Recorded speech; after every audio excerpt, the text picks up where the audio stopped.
بالمحمديه اللي كيحتضن المباراه من مباريات كاس التميز. فريق شباب مسيره الذي يواجه فريق الوداد الرياضي البيضاوي الجوله الرابعه عن المجموعه الخامسه. فريق شباب المسيره ممثل القسم الثاني والذي حقق انتصار واحد خلال الجوله الثانيه امام شباب سوالم الرياضي بجوج الاهداف مقابل هدف واحد، بينما مني بهزيمتين خلال الجوله الاولى امام الوداد والجوله الماضيه فانهزم عن فريق شباب سوالم الرياضي بهدف لا شيء. بالتالي يبحث عن نتيجه ايجابيه خلال هذا اللقاء وخلال هذا من خطوره متواصله. بيدرو انريكي الراسيه من سيف الدين بورا، ولكن الكره سهله عند الحارس علي القروني. كانت فرصه ومحاوله لفائده فريق الوداد. انطلاقه ديال كريم الهاشمي ممتاز. منير هباش كيرجع كره كريم الهاشمي المراوغه دائما فرصه، محاوله دخول داخل منطقه الجزاء، هذه فرصه تسديده ولكن الكره مشات بعيد. عبد السلام الفقير هو اللي سددوا لاعبين موهوبين. هذه فرصه محاوله في فريق الوداد، يمكن تسديد فرصه مره جانبا، محاوله خطيره في فريق الوداد اللي كان قريب تسجيل الهدف الاول. كره مرات جانبا بواسطه لاعب بيدرو خلال هذه الجوله الاولى. ترفعت الكره داخل منطقه الجزاء الراسيه، الكره في القائم والهدف. هدف الاول لفائده فريق الوداد بواسطه العميد عبد المنعم بوطويل. عبد المنعم بوطويل كان في المكان المناسب، كيتمكن من انه يوضع الكره في الشباك واولى الاهداف ديال هذه المباراه حدود الدقيقه الرابعه عشره لفائده فريق الوداد الرياضي البيضاوي. وجات من كره ثابته نفذت بشكل جيد، كان ارتقاء الكره بالراس تطمت بالعارضه والمتابعه كانت حاضره. تابعوا التمريره الرأسية كانت ممتازة، ثم عبد المنعم بوطويل في المكان المناسب. فريق الوداد من الجهة اليمنى سانشيز، سيف الدين بورا، لاحظوا غير المكان ديالو من الجهة اليسرى للجهة اليمنى. تمريرة ممتازة، هذه فرصة ومحاولة، كرة خارج أرضية الملعب. كانت المتابعة ديال عمر روصافي.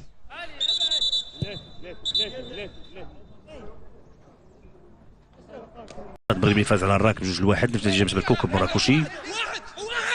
كذلك الفوز لحاسة اكادير امام جيش الملكي بجوج صفر، وانتصار ديال فريق الرجاء خارج الميدان امام المغرب تطواني بهدف لا شيء، وفوز كذلك ديال النهضه البركانيه اللي كان امام المغرب فاسي بثلاثه ديال الاهداف مقابل هدف واحد.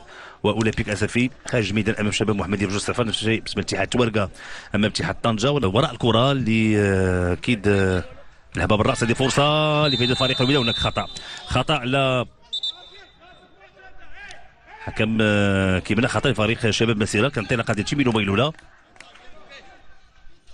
لاعب جنوبي افريقي اللي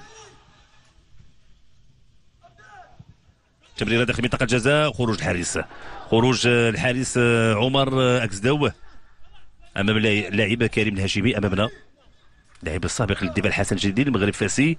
وكذلك كان لعب لفريق يوسفيات برشيد اللي غادروا الدوري الاحترافي الثاني. علي القروني تمريره يعني كانت صعبه، كان على القروني انه يعني اختار السهل على الاقل انه يخرج الكره. التمريره ما كانش بالشكل الجيد، لو وصلت احد لاعبي فريق الوداد فاعتقد انه كان بامكاننا نتابعوا هدف ثاني. سيف الدين بورا كيمرر، هذه فرصه تيبيلو، تدخل علي القروني. تيبيلو مايلولا كان بامكانه يسجل الهدف الثاني، كان وجه لوجه مع الحارس علي القروني الذي يتالق في الكره الاخيره، والتدخل كان ممتاز للحارس علي القروني الذي يتصدى لهذا. عمر فاروق روصافي تمريره لتيبيلو مايلولا، تدخل الحارس علي القروني بالرجل ديالو، قطع هذه الكره. مراوغه ممتازه، حكم كيمنع خطا. مراوغه ممتازه، حكم كيمنع خطا لفائده فريق شباب مسيره. تدخل ديال عمر الفاروق لفائده فريق الوداد. هناك امكانيه التمرير على مستوى الجهه اليمنى، ميلولا يسدد ولكن كره ضعيفه. في الوقت اللي كان بامكانه ان يمر على مستوى الجهه اليمنى، كانت هناك انطلاقه ديال عمر فاروق روصافي. ميلولا فريق شباب المسيره بواسطه لاعب حمودي الفيلالي يعني كان بامكانه يمرر امامه ثلاثه ديال اللاعبين.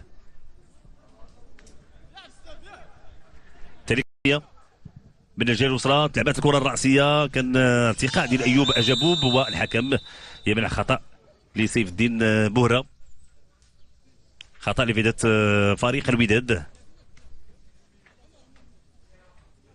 سواء الجهه اليمنى امكانيه التمرير، رفعت الكره الراسيه، تدخل وابعاد الخطوره من طرف السنغالي عبد الله دياخام.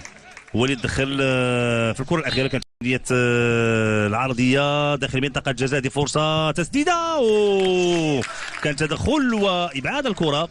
كانت فرصه بواسطه حمودي الفيلالي اللي سدد بكل قوه. الكره تطمت يعني بدفاع ديال فريق الوداد وتغير المسار ديالها، كان بامكانها تكون خطيره على مرمى. كاين فتح الشرط داخل منطقه الجزاء، تدخل ابعاد الكره استعدادا لاستحقاقات اكيد القاريه المقبله للاعبين المحليين. فريق الوداد هناك 6 ديال اللاعبين. الحديث حول محمد مفيد واسامه الزمراوي، نسيم الشادلي، مهدي مبارك، طه مريد، وكذلك وليد ناصي، كلهم كيتواجدوا. تواجد المحاوله من جيل تشيميلو مايلولا، ولكن الحكم كيطلب مواصله اللقاء. كان تدخل ديال اللاعب محمد كنتاوي. هذه فرصه محاوله لفائده فريق شباب مسيره وامكانيه الدخول داخل منطقه الجزاء. تواجد فرصه محاوله دائما بواسطه لاعب حمودي الفيلالي فريق شباب مسيره. تلعبت كره، هذه فرصه منعم بوطويل، تدخل والحكم كان الخطا. هذه فرصة لبحث عن إمكانية التمرير، تدخل علي القروني، دائما خطورة متواصلة. والهدف الثاني، هدف ثاني لفائدة فريق الوداد، هدف ثاني بعد التمريرة المتابعة ديال اللاعب بيدرو إنريك بيدرينيو دي أسيس اللي تمكن ثاني لفائدة فريق الوداد. الكرة اللي تلعبت بشكل ممتاز من الجهه اليسرى. تابعنا العديد من المترابط. بورا شو يعمل بورا، دخول داخل منطقه الجزاء، تدخل الحكم لم يعلن شيء. كانت المطالبه بالخطا وبضربه جزاء، الحكم لم يعلن عن اي شيء. ترجع فريق الوداد اسماعيل بن خطيب. هذه محاوله نتابعوا، تسديده مشات فوق المرمى بواسطه لاعب بيدرينيو، كانت لاعب محمد القصيبي. اذا الحكم غادي يمشي الان يعني تابع الصورة وسيتابع اللقطة وتدخل تقنية الفار في الكرة الأخيرة. هل هناك ضربة جزاء لفائدة فريق الوداد في هذه الدقائق؟ إذا ضربة جزاء لفائدة فريق الوداد. إذا التدخل اللي كان أمام الحارس علي القروني. والهدف الثالث، هدف ثالث لفائدة فريق الوداد بواسطة أرتور سانشيز اللاعب البرازيلي الذي يتمكن من إضافة هدف ثالث لفائده فريق الوداد. لاحظوا الفرحه الكبيره لسانشيز، لتيمينو مايلولا، لباقي اللاعبين ديال فريق الوداد اللي كيبحثوا على استرجاع كره لاعبي فريق الوداد. هناك خطا بالفعل، تدخل امام زكريا غيلان وانذار الى جانب بيدرينيو. بوشتا رفع الكره ديال الراسيه، الكره في المرمى وفي الشباك. هدف لفائده فريق الوداد بواسطه زكريا موديان كيتمكن من تسجيل الهدف الرابع لفائده فريق الوداد. تابعنا ارتقاء والراسيه، زكريا موديان كيتمكن من تسجيل الهدف الرابع لفائده فريق الوداد داخل منطقه الجزاء. تمريره من بوشتا في يدي الحكم، كان ضربه جزاء. كان هناك لمسه يد على المدافع ايوب اجابوب، الحكم لم يتردد في الاعلان عن يستعد للتنفيذ. شعيب فيدي يضع الكره في الشباك، هدف خامس لفائده فريق الوداد. اذا شعيب فيدي كيتمكن من تسجيل هذا الهدف الخامس لفائده فريق الوداد من نقطه الجزاء. 5-0 الان لفائده فريق الوداد الرياضي.